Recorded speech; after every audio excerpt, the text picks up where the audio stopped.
So 2 points, sir. ఒకటి parent-teacher meeting, quarterly meeting. We are going to mandate it. It's going to be a celebration of sorts across the state. That's the first aspect. Secondly, KGBV students are going to appear to CBSE exams. So a lot of preparatory work needs to happen. So మన పిల్లలు CBSE ఎగ్జామ్స్కి attend అవుతే మనకి exam లాగా ఉంటుంది. అదేవిధంగా పిల్లల్ని prepare చేయాలి. దానికి కావాల్సిన పోస్ట్ అని కూడా ఫిలప్ చేయమని చెప్పారు. అదేవిధంగా ఈ మన pre finals, semifinals, unit test అని చాలా పకడ్బందీగా నిర్వహించాలి. సో దట్ ఎవరికైనా సెపరేట్ గా ఇంటర్వెన్షన్ కావాలంటే వాళ్ళకి ఇచ్చేదట. ఫస్ట్ టైం కొన్ని స్కూల్స్ ఇప్పుడు సిబిఎస్ఈ ఎగ్జామ్స్కి వెళ్తున్నాయి సార్. గత ప్రభుత్వం అనాలోచిత వల్ల 1000 స్కూల్స్ అని యూనిలాటరల్ గా చేశారు సార్. దాన్ని మేము అసెస్ చేసుకున్నాం. ఏ దగ్గరనే ముందర ఈ ప్రయారిటీగా తీసుకుని CBSE NCERT text book, CBSE curriculum students CBSE ఎగ్జామ్స్కి వెళ్తున్నారు sir. So that is going to be a big priority in all KGBV model schools, residential schools are going to go for CBSE examination for the first time. సో చాలా జాగ్రత్తగా పిల్లల్ని prepare చేయాలి. ఎందుకంటే ఒక పిల్లోడు పొరపాటున ఫెయిల్ అవుతే జీవితాంతం చాలా బాధపడతాడు. అది జరగకుండా చాలా జాగ్రత్తగా హోంవర్క్ చేసుకుని మనం వెళ్ళాలి. ఈ రెండు మా సైడ్ నుంచి చిన్న priority. Thank you. Higher education ఇప్పుడు ఒక సెకండ్, ఇది ఎంతవరకు మీరు APAAR automated permanent academic account registry of Government of India sir, ఇది ప్రతి స్టూడెంట్ కి ఒక యూనిక్ ఐడి ఇవ్వడానికి అని చెప్పి కొన్ని స్టేట్స్ లో కోర్టుకు వెళ్లారు సార్, ఆధార్ వాడకూడదని. సో గవర్నమెంట్ ఆఫ్ ఇండియానే ఈ అపార్ నంబర్ అని చెప్పి పెట్టారు. ఈ అపార్ నంబర్కి ఏంటంటే మనం ప్రైమరీ ఎన్రోల్మెంట్ నంబర్ జనరేట్ చేసేసాం all students in government schools. APAAR number generation వచ్చి అక్కడ గవర్నమెంట్ ఆఫ్ ఇండియాలో పెండింగ్ ఉంది సార్. మనం కూడా కాన్ఫరెన్స్ లో రైజ్ చేశాము. They said they will give it fast. అది ఉంటే ఏమవుతుంది సార్, దానికి డిజీ లాకర్ కి లింక్ చేసి మొత్తం స్మూత్ ట్రాన్సిషన్, ఎక్కడికి వెళ్ళినా కూడా ఇబ్బంది లేకుండా స్మూత్ గా ఉంటుంది sir. That we already done the basic work sir. We are waiting for government of India to get it done. అదే చేసి ఫస్ట్ 100 days ప్రయారిటీ పెట్టుకున్నట్టు. ఓకే.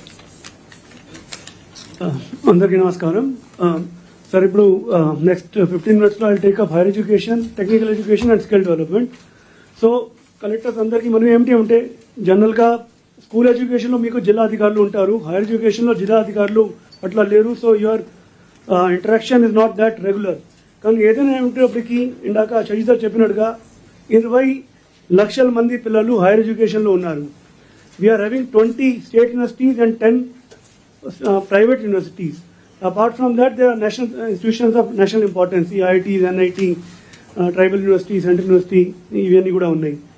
అయితే ముఖ్యంగా for 2 reasons. One is that these are the students who are going to go to the job market tomorrow, and secondly, these are the students who are testing their limits also. So there are certain societal issues that come, and for that I would require your intervention.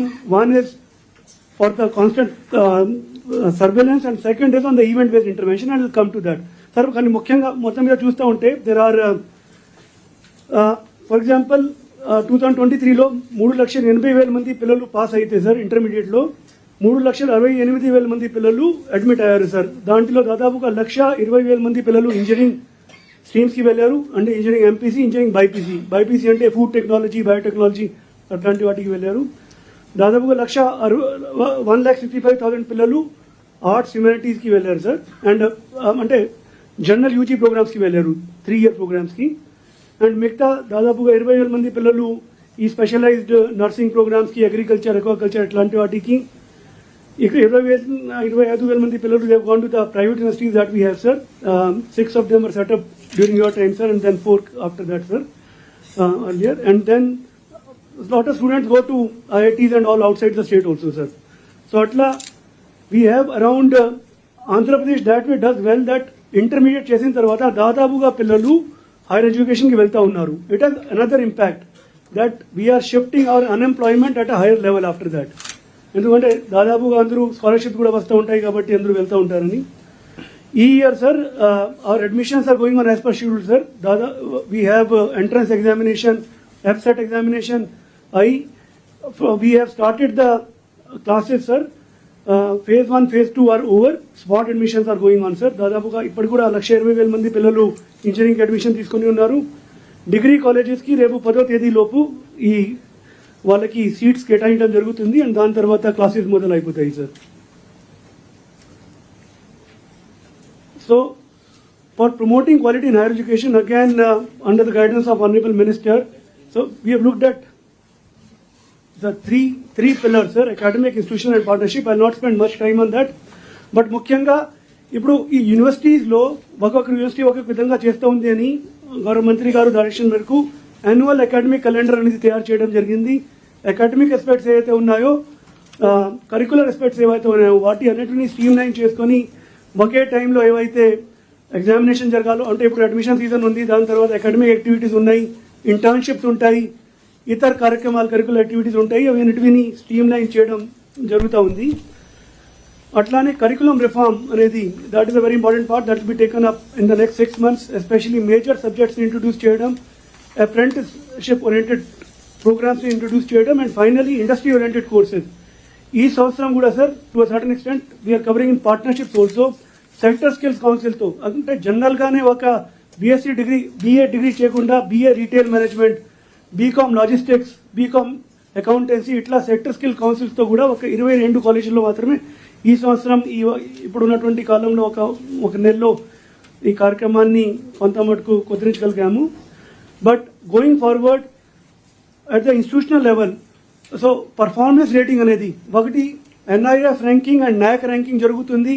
NIRF సంవత్సరానికి ఒకసారి, నాక్ ranking 3 yearsకి ఒకసారి జరుగుతుంది. ప్రస్తుతానికి ఉన్నటువంటి యూనివర్సిటీల్లో Andhra university ఒకే ఒక university which is 76th rank in NIRF. No other university in Andhra Pradesh figures within top 100 rank. Similarly, our 2 major engineering colleges also, JNTU Kakinada and JNTU Anantapur, both of them are actually below 150 in engineering. So there is a lot that needs to be done to come up to par and improve our institutions anamata.